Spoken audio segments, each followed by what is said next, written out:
читаем Да. наш текст. Но на самом деле мне бы казалось, что прежде чем сейчас наш текст читать, нам стоило бы вернуться к самому началу той перикопы, которую мы сейчас разбираем, и которая устроена по принципу сэндвича. Да? Давайте я сейчас поднимусь к началу нашей перикопы.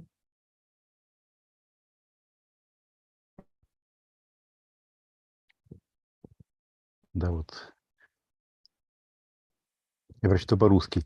Иисус входит в дом, и вокруг вновь собирается такая толпа, что они не могут даже хлеба поесть. Домашние Иисуса услышали, что происходит, и пошли, чтобы забрать его. Потому что говорили, что он не в себе. Видите, вот здесь я после наших дискуссий прошлой или позапрошлой встречи решил немножко поменять свой текст, потому что действительно мне вначале казалось, что наиболее естественное чтение греческого «элегонгар готи экзесте» предполагает, что подлежащим являются, что субъектом является субъект предшествующей фразы, то есть те самые, кто акусантас экселдон, они же и элегон. Вот, но я не помню, что это было замечание. Мне показалось не бессмысленное предположение о том, что, возможно, здесь это элегон такое неопределенно личное. Домашние услышали, что происходит, а именно они акусантес, хоть элегон, хоть экзесте, и, услышав про это, пошли его вот забрать. Мы обсуждали тогда, когда об этих строках шла речь, где же находился Иисус, и что же это за дом, куда он входит. В 20 стихе Иисус входит в дом, эрхетай эйс ойкон. Я положил, что это не дом, где живут его родные, а вот какой-то дом, может быть, кого-то из его учеников, а может быть, даже здесь автор этого нарратива не так задумывается над тем, чей же это дом, но все равно предполагает, что этот дом каким-то образом отличается от того места, где Иисус живет. Я думаю, на это указывает то, что родители Иисуса, чтобы забрать его, они эксельтон, то есть вышли откуда-то, предположительно, из того места, где они и Иисус обычно живут. Да, вот все последующее можно в таком случае понимать как некоторую расшифровку того, что Элигонгар Готи экзесте. Про него говорили, что он не в себя.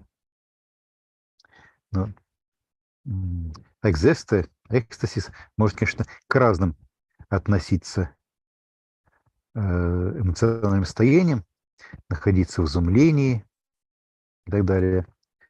Вот на похоже, что здесь действительно подразумевается, что он не в себе, но вот так же, как мы говорим про человека, который как-то помешался. И дальше, поскольку помешательство, конечно же, в этом архаическом мире, оно находится недалеко от одержимости, то дальше вот эта фраза «Элигонгар готи экзесте» расшифровывается вот длинной историей. Не расшифровывается или детализируется, что Иисуса, по сути дела, обвиняют в том, что в нем бес.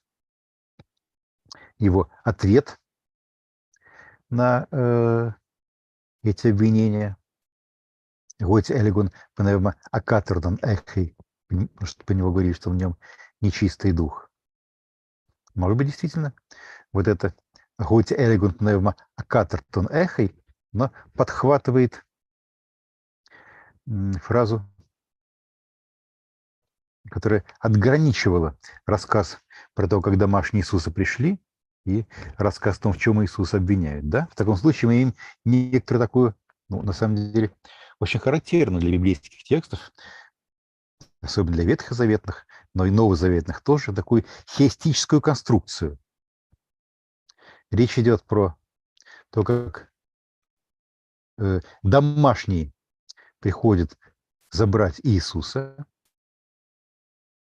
Дальше объяснение того, почему они это делают. Элегонгар готи экзесте.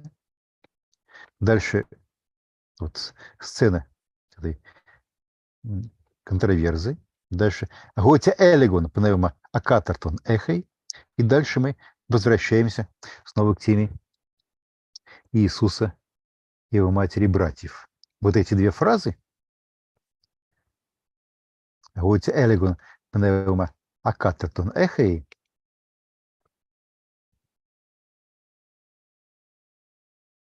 и элегонгар готи экзесте,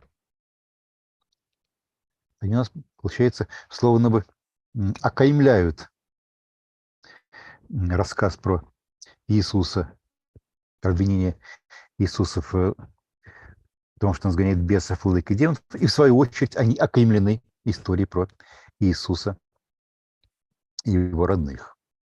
Да? Здесь мы в 20 стихе читаем, что в 21 стихе, что домашние эксельтон каратес и аутон, то есть они вышли из своего дома.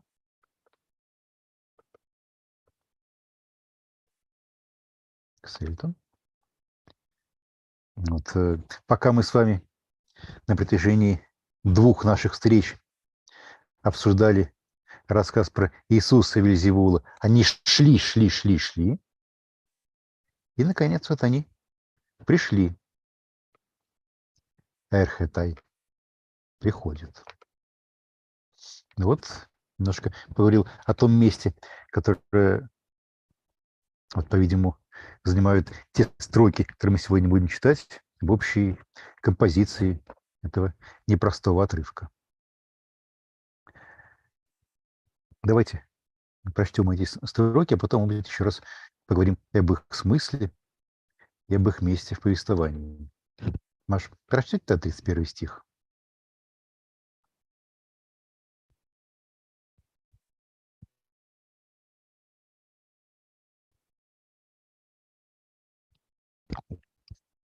Маша, вы с нами? Извините, я забыла включить звук. Да. Кай эрхете метр ауту, кай гоя дельфой ауту, кай эксо стеконтес апестейлан прос аутон калунтас аутон. Дальше или... Давайте стих за стихом. «Приходит его мать и братья. Стоя снаружи на улице, они посылают людей позвать его». Ну, мне кажется, что легкая неправильность синтаксиса, что здесь эрхетай согласуется в сложном подлежащем лишь с тем первым членом, который ближе всего к нему, буквально, и приходит мать его и братья его. Это, я понимаю, вполне нормальный синтаксис как для классического греческого, так и для библейского греческого. Давайте 32 стих. Кай экате топери аутон охлон, кай... Охлос. Ой, охлос, простите. Кай легуси ауто. Иду г метр су, кай го эдельфой су, кай эдельфай су. Эксо цетусин це. Да. Вокруг него сидела толпа народа. Ему сказали: вот твоя мать, твои братья и сестры там снаружи спрашивают тебя. Окей? Давайте 33-й. Кай апокритейс аутоис легей тис эстин г метр му, кай го эдельфой му. Да, он отвечает им: кто мать моя, кто мои братья.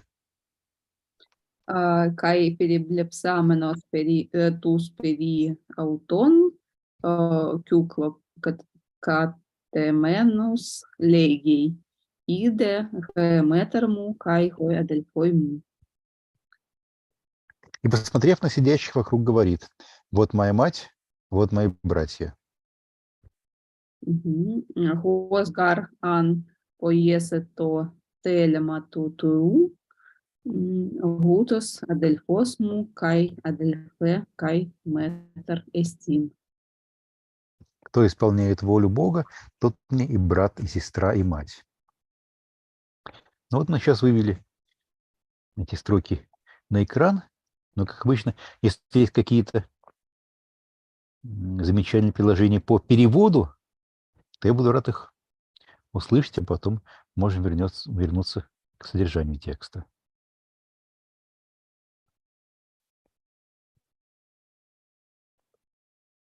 Какие-нибудь предложения, замечания или критики в адрес перевода есть у нас? Can I raise a question about your translation? Yes, exactly. That's what I was asking. Yeah. So go back up to like 31 and 32. So it seems to me that it's important in 31, kai exo stekontes. They are standing outside, which you render as na ulice, which may be the sense, but still, this whole passage is about who is inside and who is outside, right? And the whole thing was started off, back in 321 and 322 by people saying Jesus is out of it, again, and here exo stekontes, and also in 32, exo zetusin se. So it seems to me that it's trying to get across that it's not Jesus who is outside of sanity or whatever. Mm-hmm. It's they who are outside. They stand outside. Exo stekontes.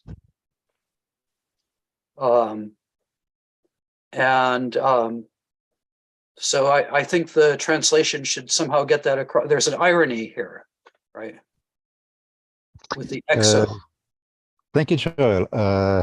Looking at my translation through the lenses that you suggested, I thought that probably my addition in our translation, то есть снаружи, на улице, it was an attempt somehow to clarify the picture and to make it more vivid and understandable. Probably this was a bit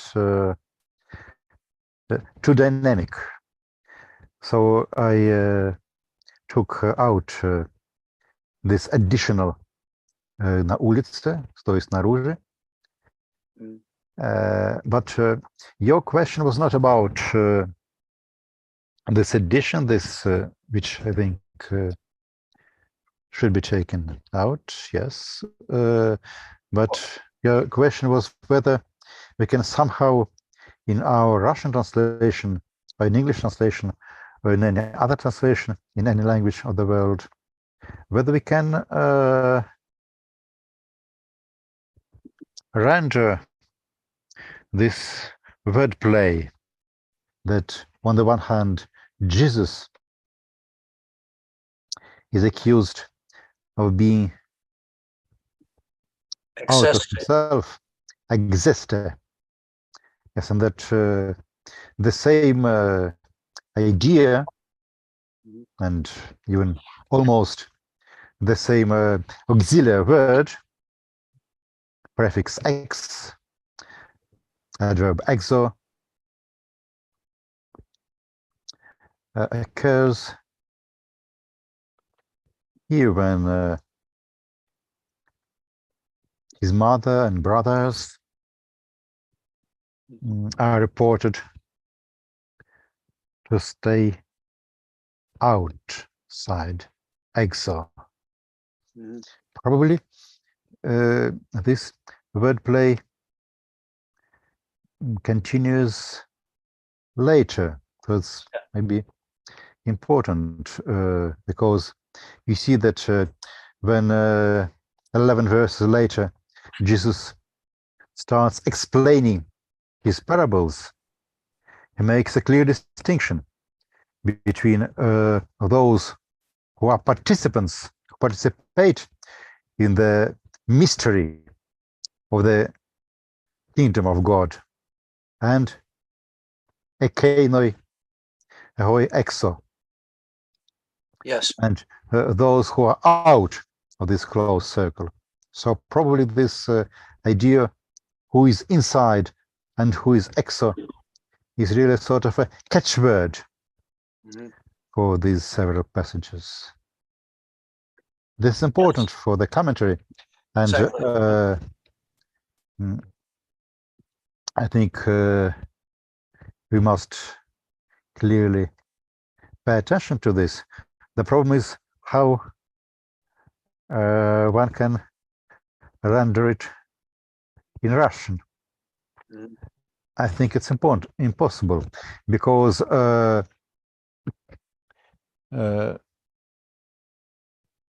of course, when we say that someone is in a certain psychological condition, which cannot be termed normal psychological condition, он вне себя. Yeah. In English, we have a slang expression, he's out of it. Which means Out of it. he is out of it. Yeah. He is out of it. And what is it? It's just an impersonal something. It just means that he's, somebody could be drunk or crazy or whatever. He's out of it. Because Russian expression "он вне себя" is a very pictures and vivid image of a person who is somehow, his soul is out of himself. Он вне себя. Yeah. It's a bit different. The metaphor is slightly different from what we have in English. He's not inside himself. It's the opposite, right? He's not inside himself. Yeah. He's not inside himself, yes. Но по-русски, хотя предлоги вне и снаружи in Russian, though the prepositions or adverbs вне and снаружи are more or less synonyms, they still have different style and different possibilities for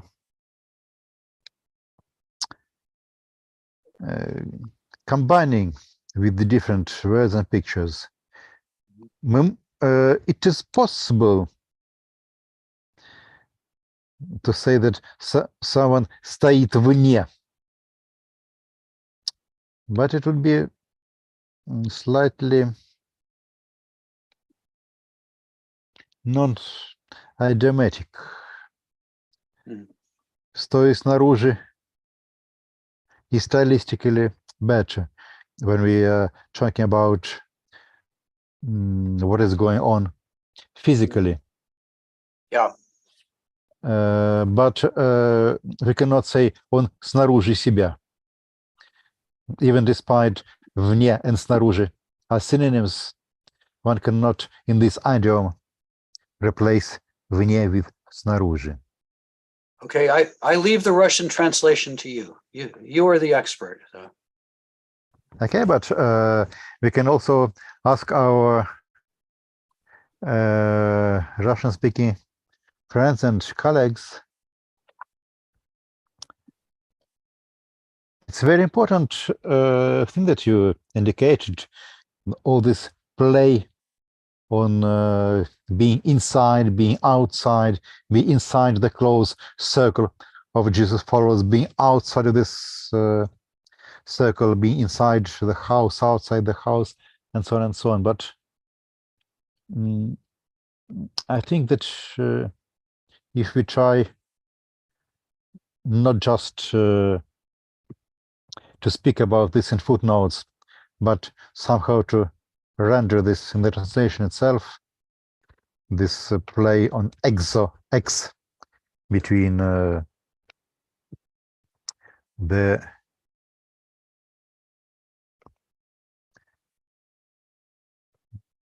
elegon garhots existe and the fact that Jesus' relatives are staying exo. I don't think we can put it into the Russian text itself.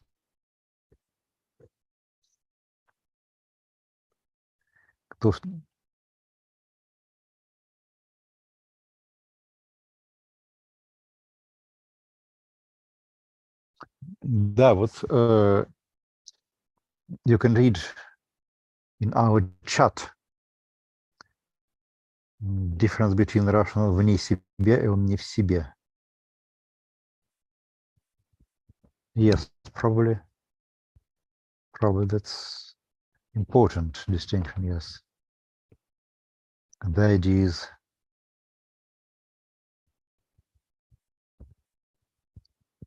не в себе. Both idioms, он вне себя и он не в себе, means in Russian that his soul is not in the right place, not inside him. But он не в себе, this is closer, as far as I understand, to what the Greek text speaks about this accusation. This makes even more difficult to render in Russian this wordplay that you have. By the way, do we have such a wordplay conserved in English, for example?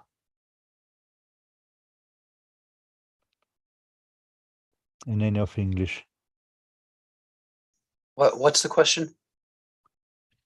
You asked us whether we can, in Russian, render this play between X in existe, accusation, and exo. In English-speaking domain, for example, do people, the translators, I mean, did they try to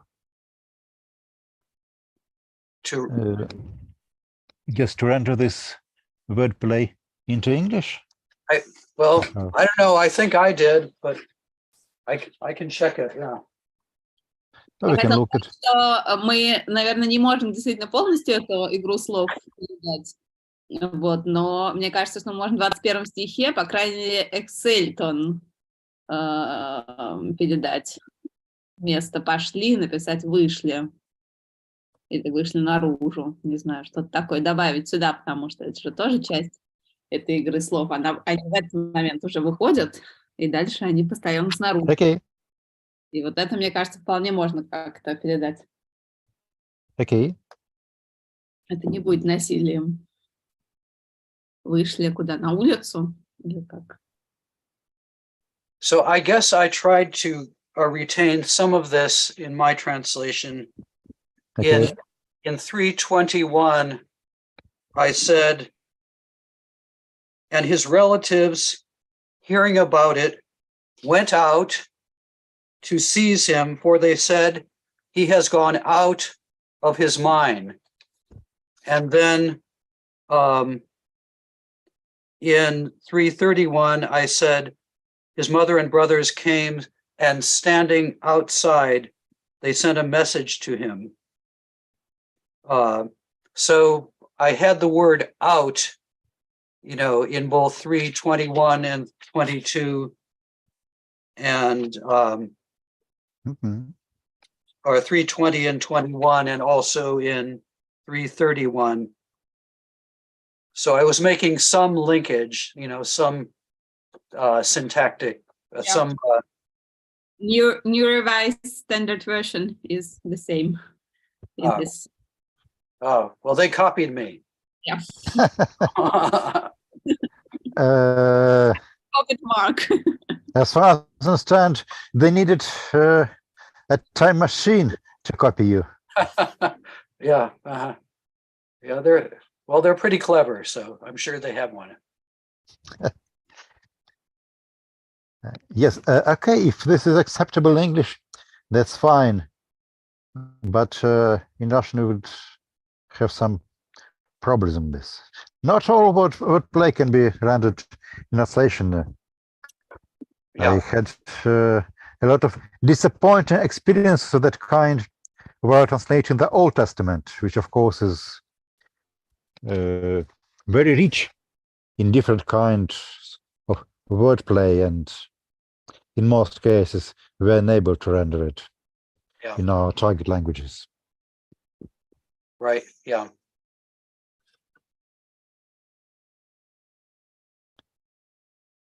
Yes. We also talked before we actually started discussing the translation. We talked about the overall chiastic arrangement of this pericope. Namely, first we speak about Jesus' relatives, then the discussion about Jesus and Beelzebul, and then we again return to Jesus' relatives. And it's interesting that the boundaries between the first part and the main part, and then between the main part and the last part, when we return back to the topic of Jesus' relatives, this boundary is marked, these boundaries are marked with phrases that are very much similar. Elegon gar hoc existe, and then hoc elegant pneuma acaterton eche. Yeah. Probably this is not just coincidence, but a sign of rather delicate work with the text. Yeah. And I mean, people would often, identify gar clauses, as, that's a sign of Mark's redaction. And I would suspect, that both of these are probably, things that he has added to the narrative to make these connections.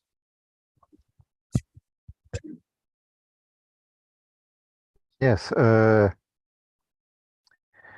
Usually we do not enter into the questions of prehistory of the received text, because I'm afraid that all these discussions and theories are very speculative, but still in a case like this, when you have a very complicated text with very delicate structure, as far as I understand, you think that we had originally some kind of a story about Jesus and his relatives, and also some kind of story about this Jesus and Beelzebul controversy, and Mark made a sandwich out of these two stories and marked the boundaries within the sandwich with these editorial additions. Yes, that would be my suspicion. And Okay. I heard you use the word sandwich in Russian. So Yes. Don't you have a Russian word? Is sandwich is a Russian word? Бутерброд. Yes. Because I've They're eaten not- sandwiches in Russia. So The I don't normal Russian word for sandwich is бутерброд. I think you understand the etymology, and that it's rot, yeah. in fact not more Russian than sandwich. But it's important for our metaphors in our literary criticism that Russian butterbrot is usually a two-part thing. Butter, upper part, and brot, the lower part. Okay. While sandwich, that's the image that we have, that we use here in our English language literary studies to refer to chiastic constructions. Yeah. And so I would like to say that Russian image of sandwich and buterbrod are completely different. Sandwich is 3 parts, consists of 3 parts. Okay. Interesting. Да, вот в нашей дискуссии с Джоэлем я употребил выражение, которое довольно часто встречается в англоязычной литературе, тогда, когда речь идет про такие хиастические конструкции типа А, Б, А. Конструкция называется сэндвичем, потому что стандартный сэндвич, по-видимому, предполагает кусочек хлебушка, потом что-то вложенное внутрь, потом ниже еще кусочек сэндвича. Вот здесь можно сказать, что такими кусочками хлебушка сверху и снизу являются рассказ про Иисуса и его родственников, а то, что вложено между 2 половинками сэндвича, это история спора про Иисуса и Вельзевула. Вот кто из вас будет так, значит, сталкиваться с англоязычной литературой по структуре текста, будь то ветхозаветного или новозаветного, это выражение sandwich structure довольно часто будет встречаться вам. I think the first ones who started talking about sandwiches in Mark were some redaction critics in the 1960s, like Crossan and Norman Perrin. You know, they started paying attention to the literary structure of, individual parts of the gospel. Yes. Somebody did a whole dissertation, I think, on sandwich structure in Mark. It's interesting. I know that you are one of the foremost specialists on the Gospel of Mark in the world, so I trust you. You say that with regard to Mark, this expression started being used only in 1960s. I think so, yeah. Because I have the impression, though I need to check, that with regard to Old Testament literature, with regard to Old Testament structures, people started using this imagery earlier. Well, if you figure out where you saw that, I'd be interested. Okay.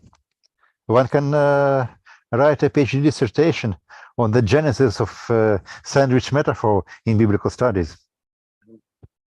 Yes. Also, I mean, there are some people who don't like the term sandwich structure. I like it. I think it's very good, but I think some scholars think it's too informal, for this complex literary form of chiasm. Okay.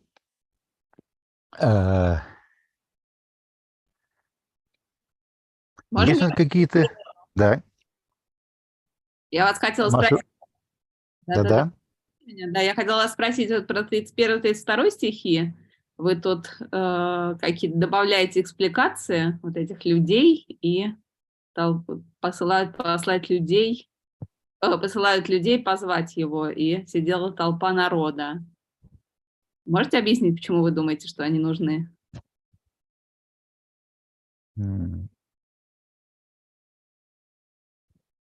Стоя снаружи, они посылают людей позвать его.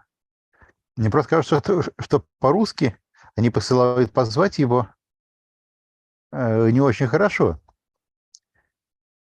Кстати, вот я задумался сейчас, насколько вот это апестелен колунтес,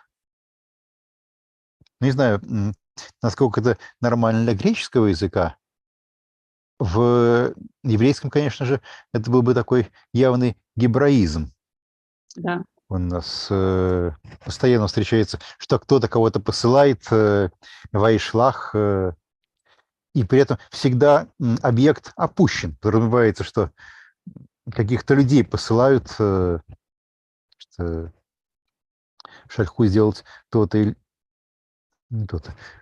Мне кажется, что вот такого рода вещи, то есть эксплицирование имплицитной информации, если требуется в каком-то языке, или наоборот, имплицирование эксплицитной информации, если язык, на который делается перевод, требует здесь,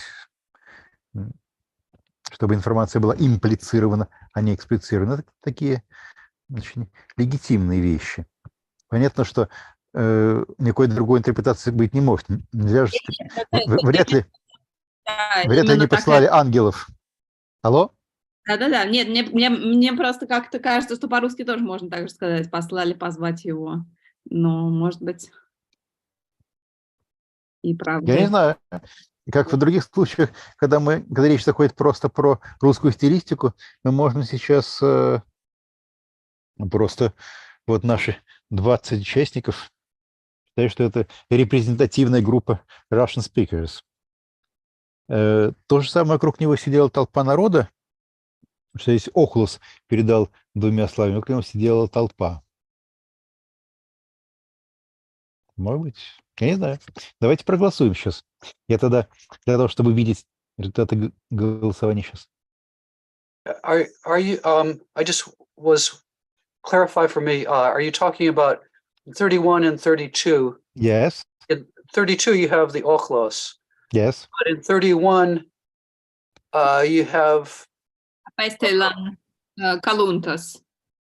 yeah, and that's his family, right? But does Ludye get Yeah. across that that's his family? Yes. It's not just people or are calling you? Yes, Masha drew my attention to the fact that in these two verses, I both times inserted Yeah. additional information, made more explicit Yeah. information that they sent not just they sent to call, but they sent people to call. Yeah. Not just the Ochlos, but the crowd of people.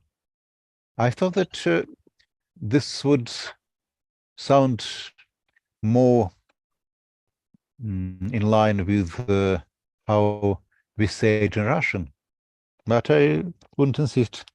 Yeah, I didn't have a problem with Naroda, but I was wondering about Ludye.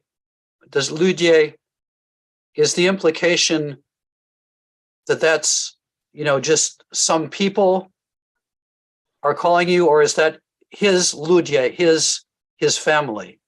No, this means that his family sends some people to tell Jesus and those who were inside that they're waiting for him. All right. Okay. I guess, okay. I'll paste still on prosoton. Okay. Yeah. I mean, yeah, maybe they sent people or maybe they just sent their voices, or they sent a message to him. Yes. But I think it would be very strange that they sent, for example, По-русски можно сделать. a written letter. Может быть, по-русски можно сделать послали за ним и позвали его. Что-нибудь такое? Okay. Yeah, it would be rude for them to be standing out there and shouting at him from outside the house, I guess so. Yeah, In any case, shouting, I'm afraid, wouldn't be described in Greek language as apestren prosoton kaluntes. I guess not. Yeah. No, I guess you're probably right. Yeah, you're putting in the Ludye. Yes, I think that this is what is implicit in the Greek text, and I just made this implicit information explicit.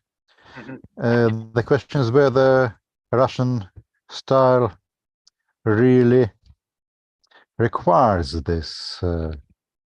It's a good question, and we decided to vote.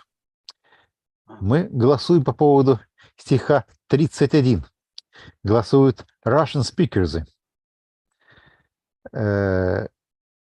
Кто за то, чтобы все-таки людей сюда хорошо бы вставить? Поднимите руки.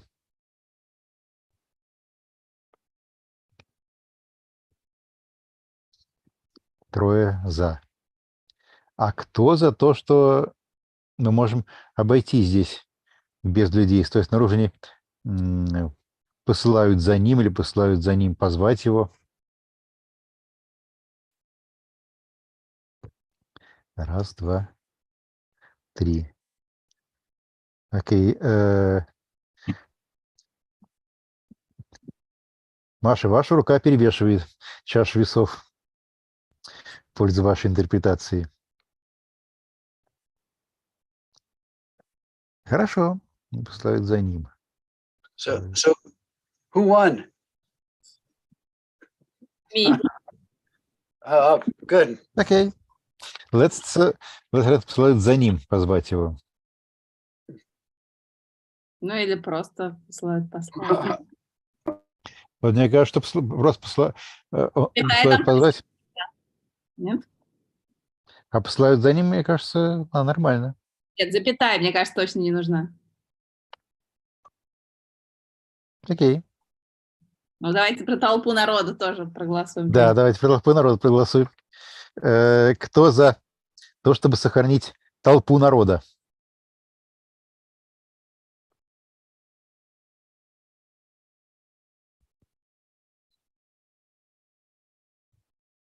Так, я что вижу. Вот. 4, Пять. 5 рук. А Я- кто 6 рук? А кто за то, чтобы была просто толпа? Я. Да. Да. Но вот здесь толпа народа вроде бы оказалась победительницей. Окей. Ладно.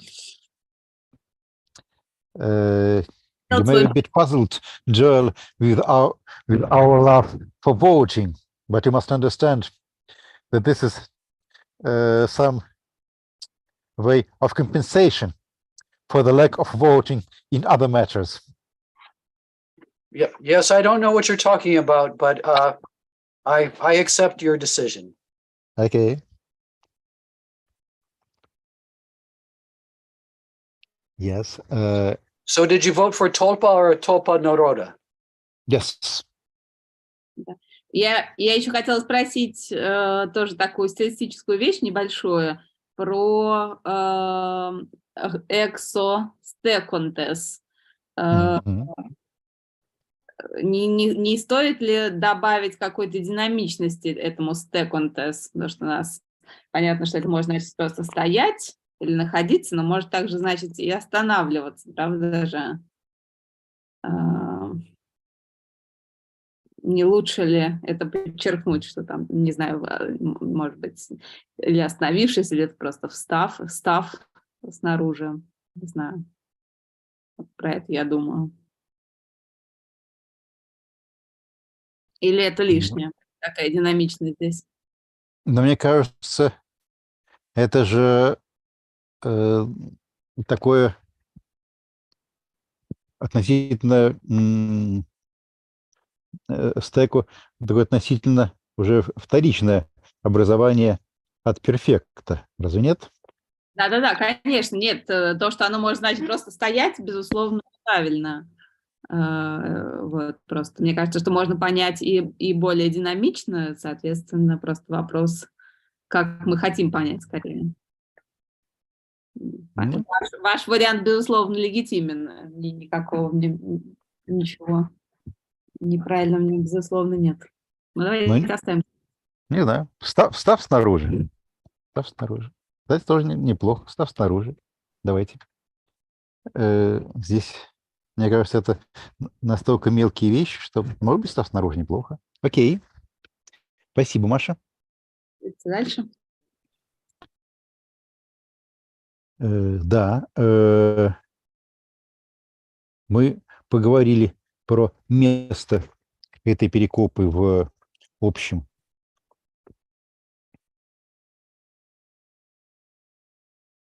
в общей структуре текста.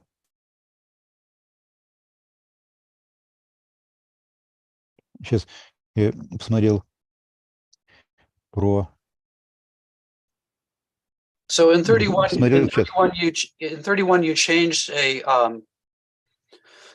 finite verb to a participle. Is that what happened? The stav is No, rather changed present participle to past participle.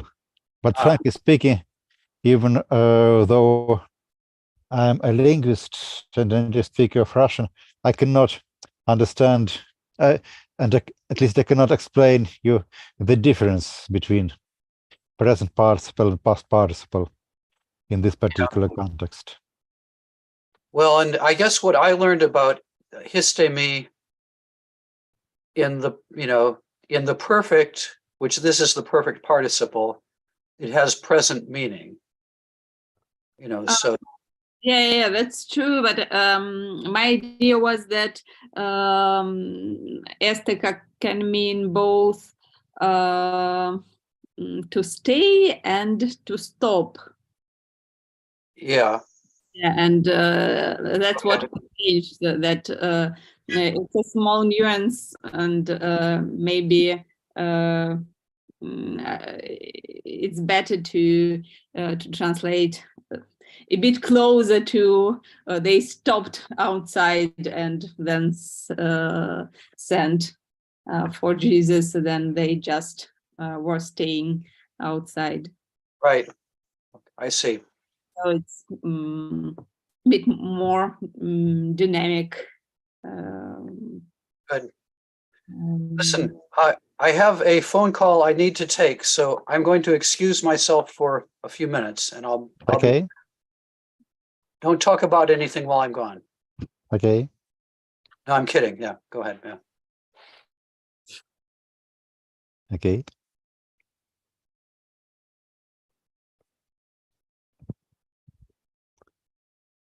Ну, вот мы поговорили про структуру этого отрывка в целом, про какие-то отдельные слова. Но, как обычно, у нас здесь теперь, как мы разобрались с какими-то внешними деталями, вопрос о смысле этой перекопы и о ее месте уже не с точки в тексте, уже не с точки зрения каких-то формальных синтаксических структур, а с точки зрения разбития сюжета. Простите, а можно я совсем маленькую еще последнюю Да, ремарку? давайте, Маша. Я Буду вам благодарен. фразу в 32-м стихе, мне кажется, там слишком много запятых. Не нужно так много запятых. Давайте их уберем. Давайте. Вот между твоя мать и твои братья нужно, а, по-моему, все остальные можно убрать. Окей. И, может быть, слово «вот», не знаю, нужно ли? Может, как же иду? Ну да, но вы добавили там, может быть, просто там снаружи твоя мать, братья тебя спрашивают?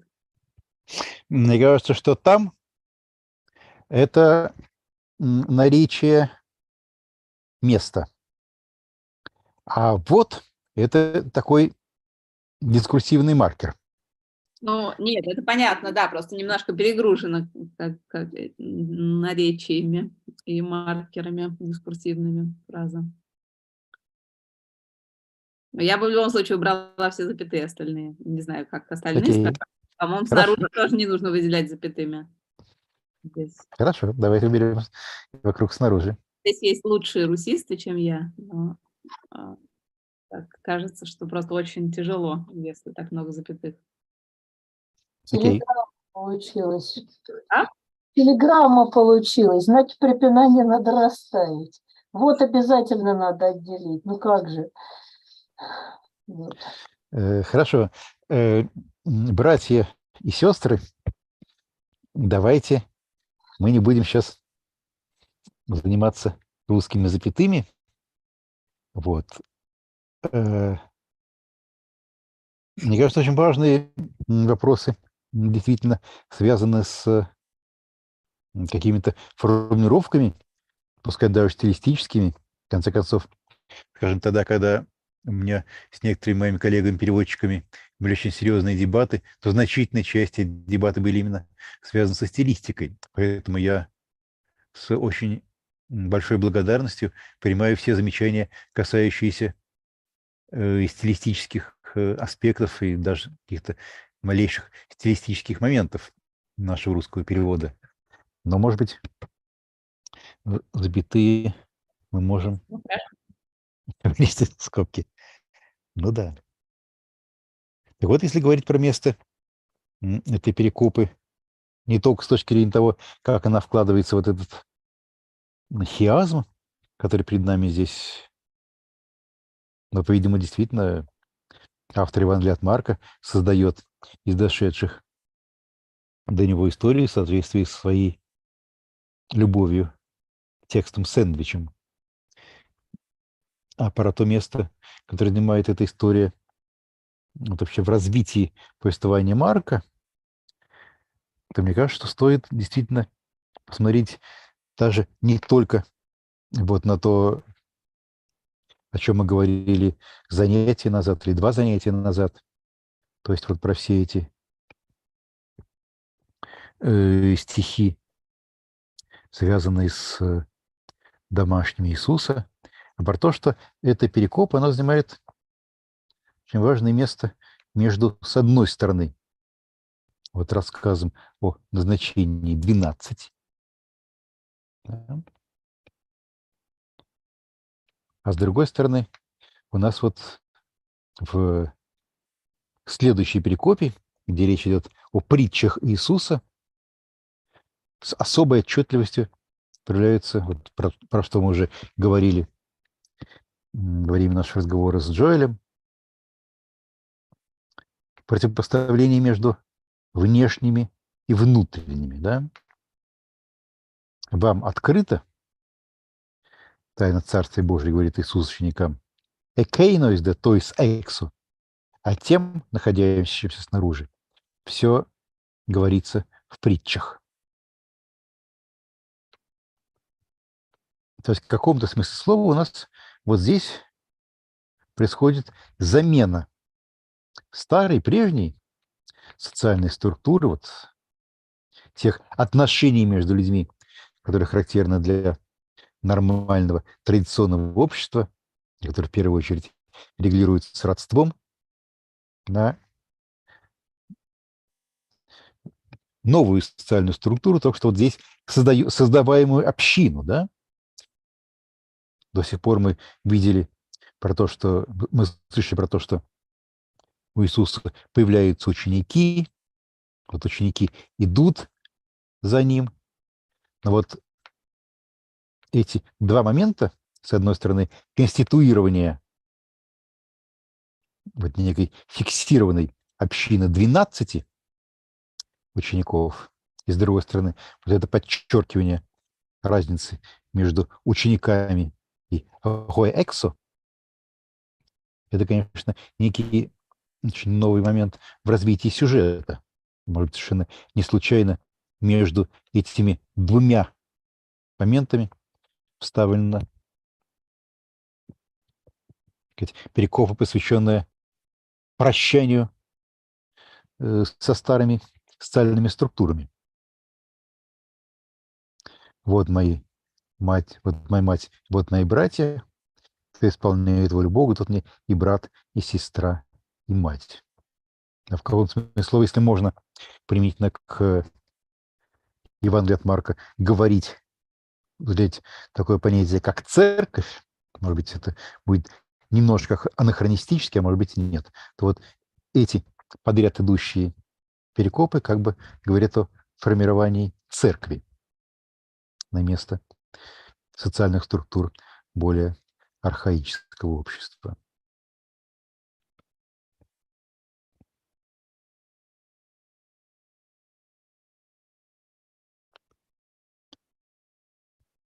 Вот, что я хотел бы здесь сказать по поводу этой перекопа, ее содержательного места в экономии повествования.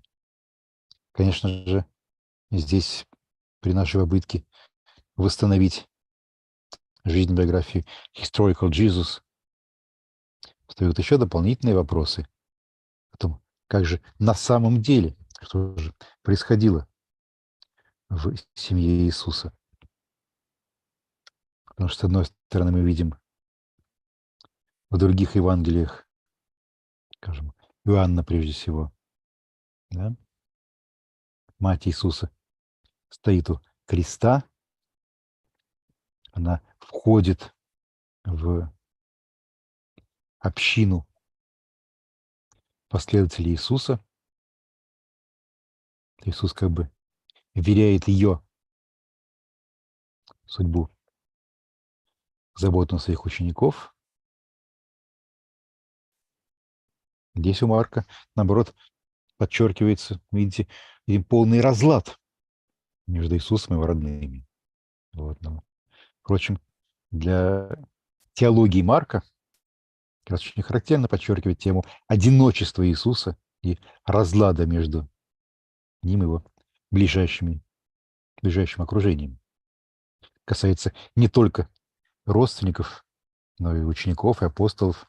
У нас ни в одном другом Евангелии мы не видим вот такого заострения темы учеников, которые ничего не понимают про Иисуса. То, что он как в своем родстве, так на самом деле вот внутри той общины, которая здесь как бы формируется, все равно оказывается в одиночестве.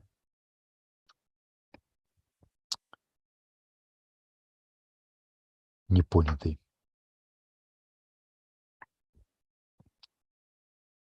Кто исполняет волю Бога, тот мне и брат, и сестра, и мать.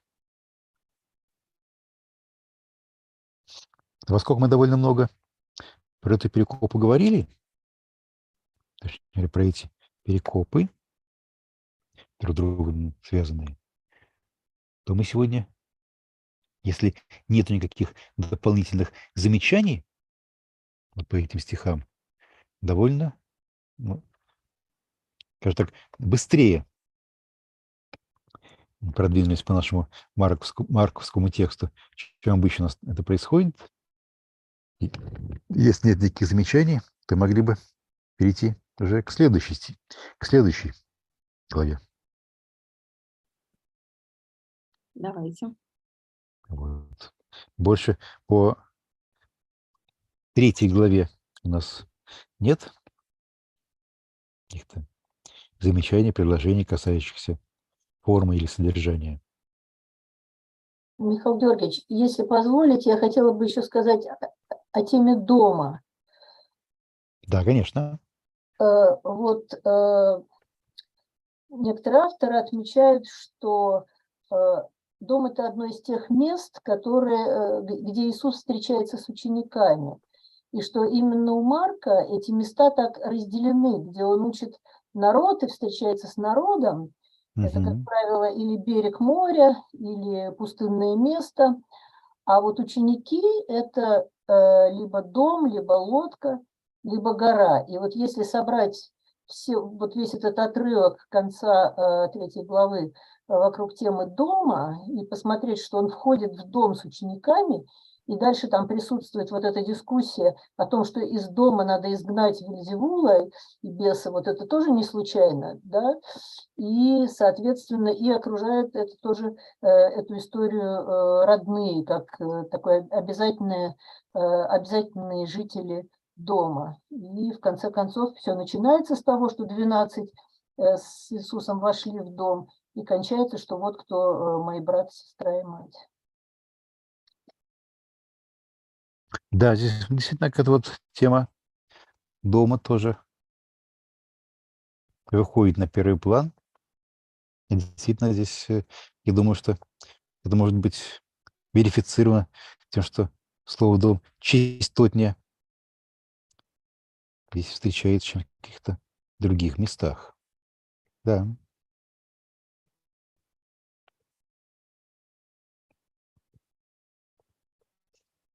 Спасибо.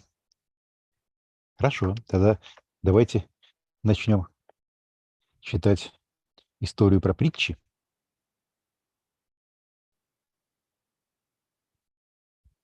Давайте, как обычно, читаем по-гречески и по-русски.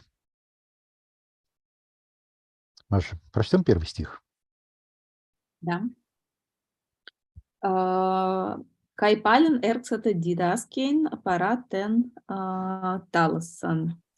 Kai synagitai pros auton ochlos pleistos, goste auton eis ploion embanta, katestai ente talasse.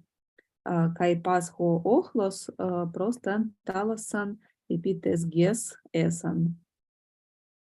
Да. Он снова стал учить на берегу Галилейского моря. Ну, здесь добавил Галилейского.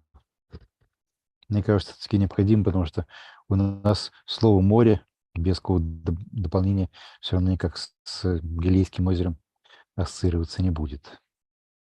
Вокруг собиралась такая толпа народа, что он пересел в лодку, которая была на море, а весь народ был у моря на берегу. Да. Может быть, тогда прочтем уже всю притчу о сеятеле до конца, а потом сначала по-гречески, потом по-русски.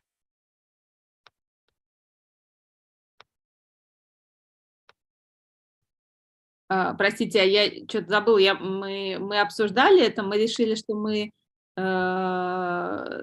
переводим как море, а не озеро, да? Ну да, как все-таки у нас уже устоялось такое Галилейское море.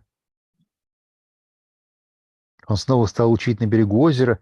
Может, конечно, было бы точнее для всякого носителя русского языка, кто посмотрит Ну да, наверное, не на знаю. это озеро, но все-таки что здесь какая-то традиция. Нет, лучше, конечно, следователя. Дальше. Да, Kai edidasken autus en parabalais polla, kai eliken autois en te didachie ауту. да. Иисус учил их многочисленными притчами. Он говорил так. Но это не совсем, конечно же, буквальный перевод. Буквально он говорил так в учении своем, но я не знаю, насколько осмысленно было бы нам здесь так буквально стараться переводить дидахе.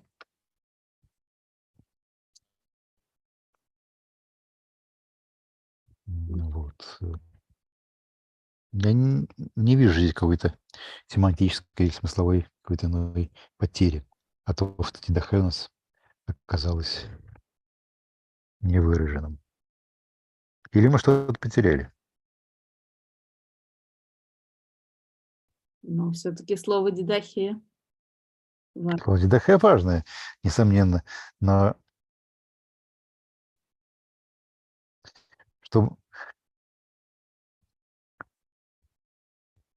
что оно здесь у нас передавало бы, если бы мы его сохранили?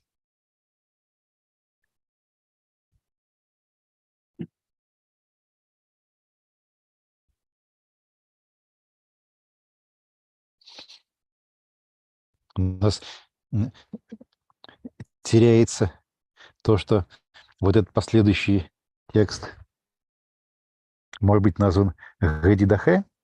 Ну, да, то есть как будто такая.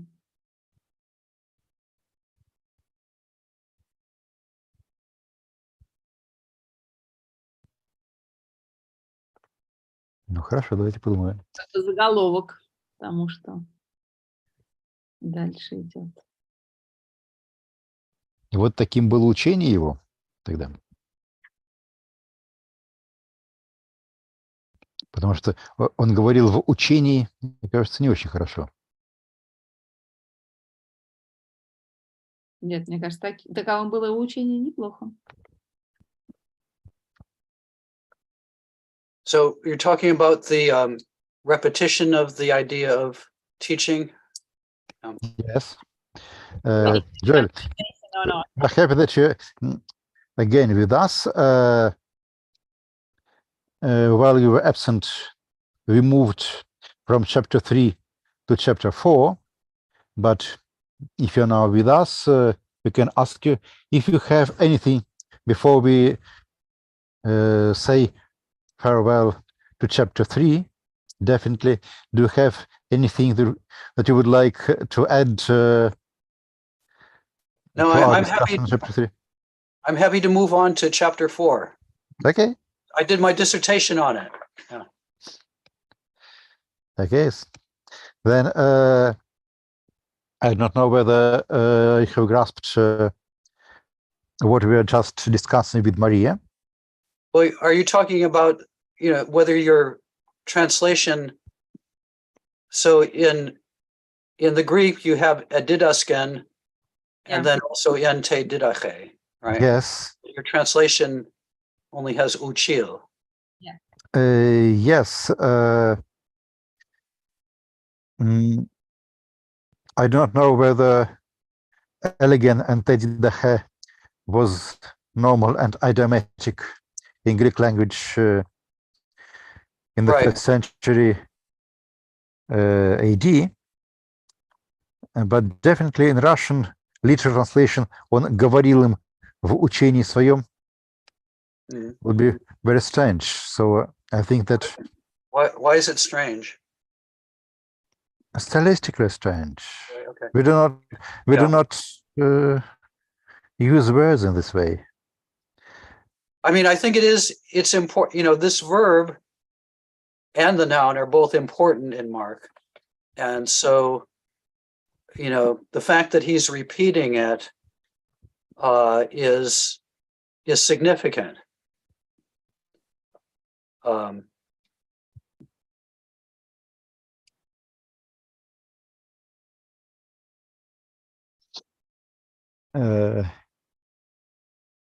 I'm a bit against making the text too difficult or too unidiomatic from the point of Russian language. So if we keep hedidahe, then probably can leave out elegant. But probably didahe is more important than elegant, because as Pasha just said, this is in some sense a sort of a superscription or a title. Yeah, that's nice. Yeah. I like that better. Yeah. Okay. Because there you have the repetition, and also, here is what he said. This is the teaching. Yes. And also this may be regarded somehow as a title for what follows. This is the didache, and so that the parable of the sower becomes the essence of the didache. I think that's right. Yeah. Another thing that I would like to talk about here is parabolize. Of course, Joel, since you did your dissertation on this, you will share with us a lot of important information. What struck me when I looked at this parabolae, that here we also have some sort of continuity between chapter 4 and chapter 3, because the first verse where high parabolae appear in Mark, that's just Yeah. In verse 23, Capros kolesamenos autus en parbolais elegant autois. Mhm. We have here the same expression en parbolais and in the same function. Jesus is saying something to those who accuse him of that he exeste, but who at the same time themselves exo, Mhm. the close circle of his disciples. Мне показалось, что здесь очень интересно сравнить, поставить это выражение в притчах en parabolais, которое мы здесь встречаем в 4 главе, которое будет ключевым словом для 4 главы, притчи Иисуса, да, так у нас часто с таким подзаголовком 4 глава и фигурирует, скажем, в каких-нибудь библейских изданиях, что впервые это выражение en parabolais у нас появляется как раз в предшествующей части, которую мы вот сейчас читали, разбирали. Это первый раз в Марке у нас встречается слово «параболе», именно выражение «параболais», где Иисус нечто говорит, опять же, здесь он говорит, потому вот сейчас увидим, что притча предназначена для тех, кто находится вне круга учеников Иисуса. И вот здесь понятно, что он обращается к пришедшим из Иерусалима, подозвав их к себе. Уж кто, как не они, являются представителями тех, кто находится эксо, вне круга последователей Иисуса, и которым, как ни толкуй, все равно ничего не растолкуешь, как мы часто видим ниже. And could I ask what is the etymology of притчах in Russian? Your word for parable. It's a good question. I do not know the answer. This is the standard equivalent for the Greek parabole in all the biblical texts, both in the Old Testament and the New Testament. Yeah. Okay. Just wondered. Yeah. What the. Just as a guess, I think that probably this is a derivative from the verb tiku, to run, but it's just out of my mind. There's a lot of discussion in the literature about the relation between parabole in the New Testament and mashal in Hebrew.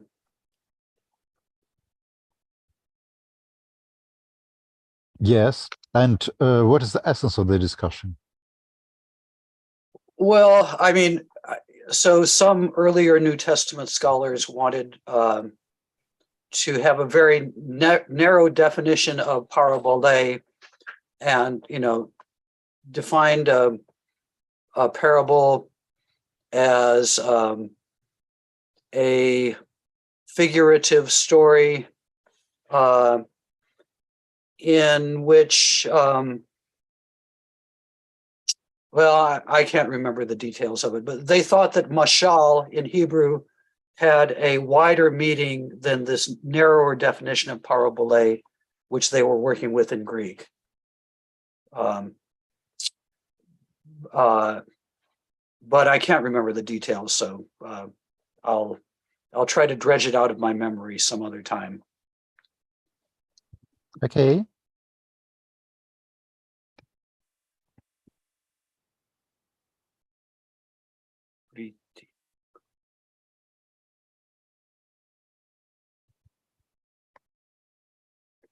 I wanted to say one thing about verse 1.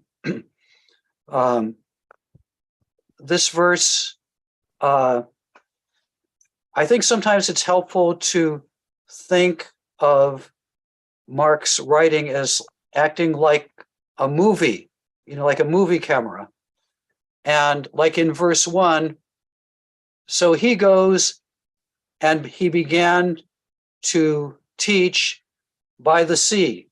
So you see him by the sea. And then you see this big crowd comes and it gathers. So then you see the crowd. And then you go back, the camera switches back to Jesus. He gets into a boat and he goes and he sits in the sea, which is a funny expression. And then you have the crowd again, kai paso oklos, and all the crowd was sitting on the shore before the sea, on the land. We are not sure whether the crowd was sitting. It may be standing. Do we have any indication? Yeah, okay. Yeah. No, you're right. Okay. He is sitting. He's sitting, yes. He is sitting, and probably they are standing, I guess, because that was often the way teaching happened. The teacher sat and the pupil stood, which I like. I couldn't get my students to do it, though. Yeah. But anyway, and then you go back to him at the beginning of verse 2. So, the camera is first on Jesus, then on the crowd, then on Jesus, then on the crowd, then goes back to Jesus. So I thought that, this conveys a sense of confrontation, this camera switching back and forth several times, 4 times in verse 1.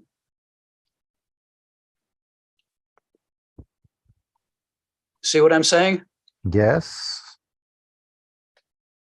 I will not put in too much on this device. This is really very much like moving of the camera. But when you say that this may convey some idea of opposition or conflict. Well, I'm not sure. Well, I didn't say exactly confrontation. You can be confronted with something that will be important to you. So I'm not sure that it's necessarily opposition, but it's just the sense that there's a dramatic event taking place. Yes. And I think that is also conveyed by the fact that it's ochlos pleistos. It's that pleistos is a superlative. Mm-hmm. Right? So, and my way of translating that was, it's the biggest crowd yet.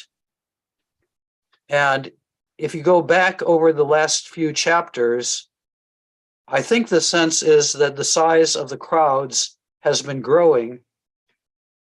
And now this is the biggest crowd yet, ochlos pleistos. Okay. You mean that pleistos here may indicate that even though the earlier cases were ochlos polus, here that's ochlos pleistos, there's a clear indication that the size of the crowd has become bigger. Yes, that's right. Yeah, so they were polus, but this is, I think maybe I translated this somewhere as, bigger than at any other time. So it's at least the biggest crowd that he's gotten so far. So this also, I think, contributes to the sense of, confrontation or of a dramatic teaching event.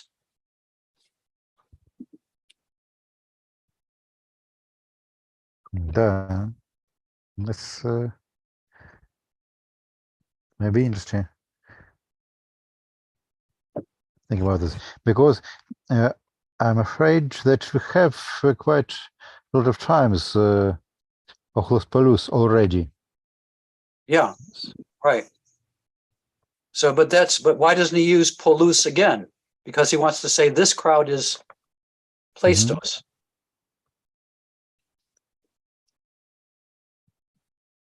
Let's look at how does Mark use this.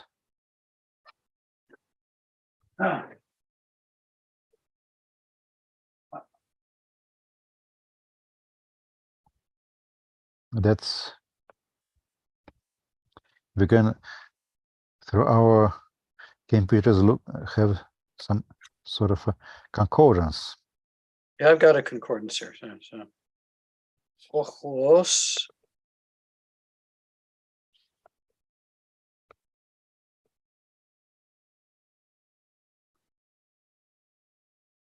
Yes, we have Mark. That Jesus atrapesam polus, kakos echontas.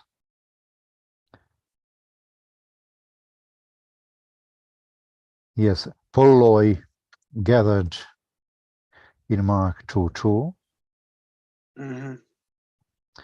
Polloi telone followed Jesus in Mark 2:15. Palupletos, not ochlos, but All right. Yeah. pletos in 3:7. Plethos Palu. Yeah.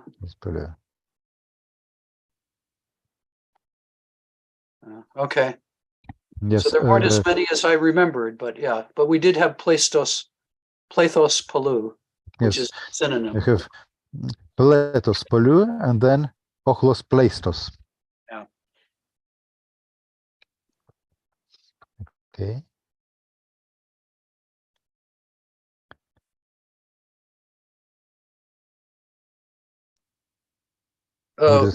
In 8:1 we have Ochloi Poloi, chapter 8, verse 1. Mm-hmm.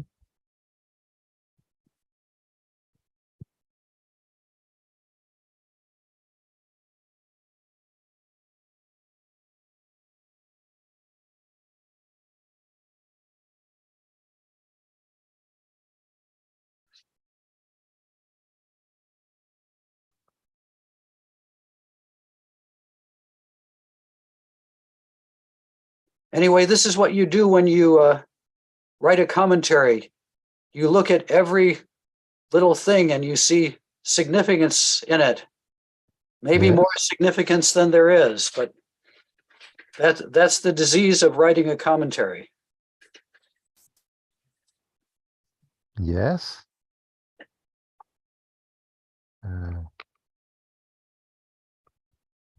As you see, another, since we are now writing a kind of an oral commentary, that oral commentary fixed with our video registration. I also looked at the usage of didache.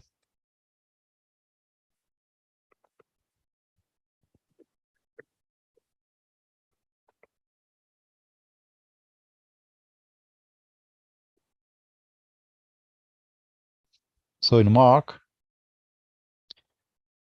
the construction elegon and te didacheutu occurs as in fact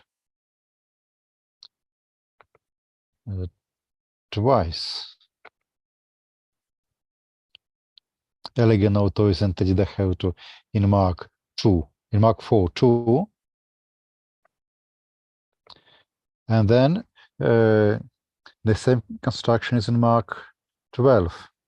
And te didacheutu elegon. Он говорил ученикам, его учение было таким: if we decide to render elegant and te didacheutu as sort of superscription, таким было учение его. And if you go back to Mark 1:21 and 22, 122 is one of your, but yeah, we'll go back to 21.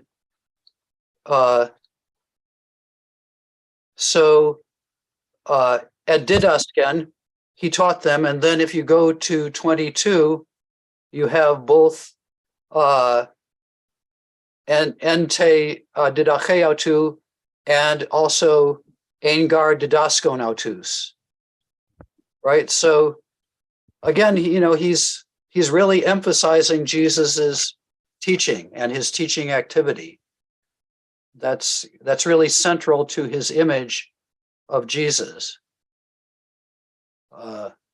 So sometimes people say that, in Mark, Jesus, acts, whereas in Matthew, he teaches. But I think that teaching is very important for the image of Jesus in Mark as well. And somebody wrote a whole dissertation, I think, called Jesus the Teacher. Mm. Oh, yeah, Jesus der Lehrer, a German one. Yes, statistics is in favor of what you're saying, because in Matthew we have only 3 times didache, while in Mark we have 5 times didache. And the verb also, is quite frequently used. It may be, it's like his characteristic vocabulary.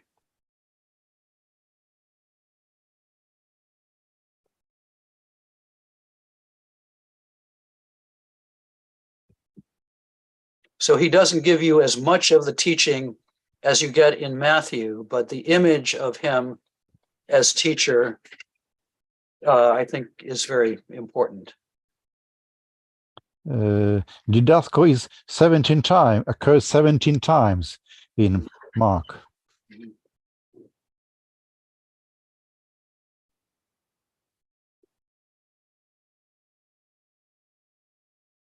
And 13 times in Matthew. So as concerns the verb as well, Mark has more occurrences of didasko. Well, and Mark is a much shorter gospel, so the instances of the verb are much more frequent.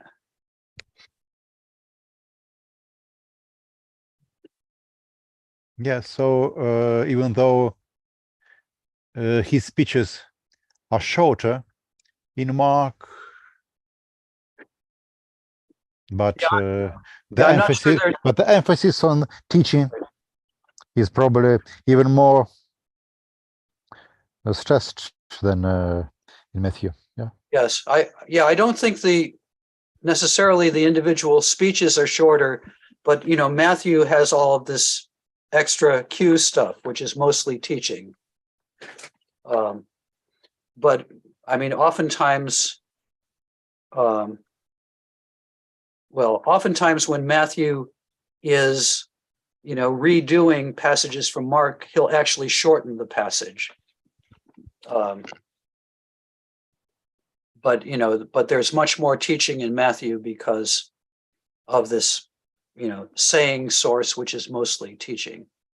Mm-hmm. Very few narratives.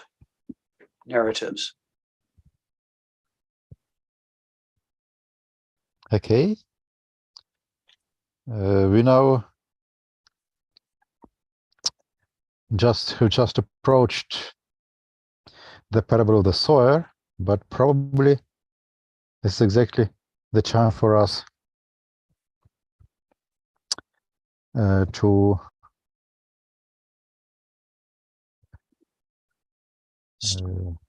stop. In America, we have this on when people are playing football or other sports. You go like this: T, time. It's time to stop.